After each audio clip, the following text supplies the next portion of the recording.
the first platform I got to play WUCHANG on is Shadow, and since I'll be playing with my Game Pass account, I'll be covering this on the Xbox PC app, which is completely possible with the Shadow PC.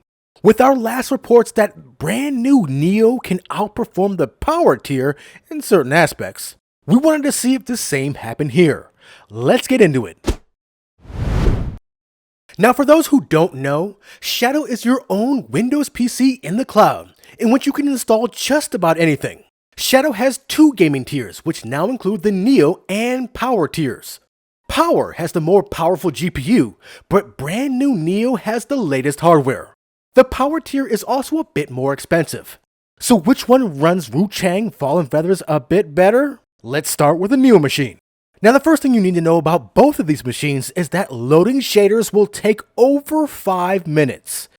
So it started at 4K naturally, and this game is made in Unreal 5, and it shows so hard. I had to turn the settings all the way down just to get something playable, at 4K of course. But what do you consider playable? Anyway, I think I maxed out at 40. Is this playable to you? Maybe not to me, but yeah. But of course, this is probably why Shadow doesn't promote this as a 4K tier.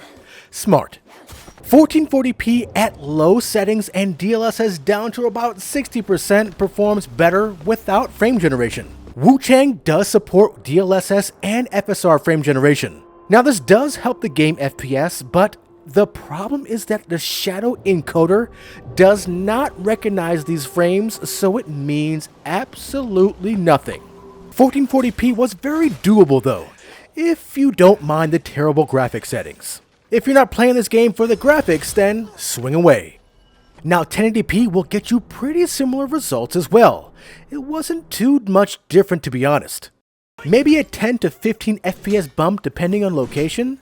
This is a very graphically intensive Unreal 5 game that is really designed to use frame generation to pump up its frames. Now since you can't really see the frame jump with frame generation on, therein lies the issue.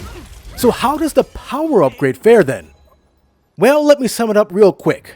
For those who have the power upgrade, you're in luck.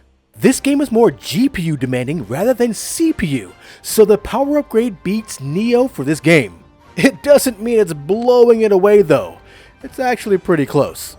So at 4K, I did have to lower the settings all the way down again and put DLSS down to a pretty strong performance setting, but 60 FPS was in my sights.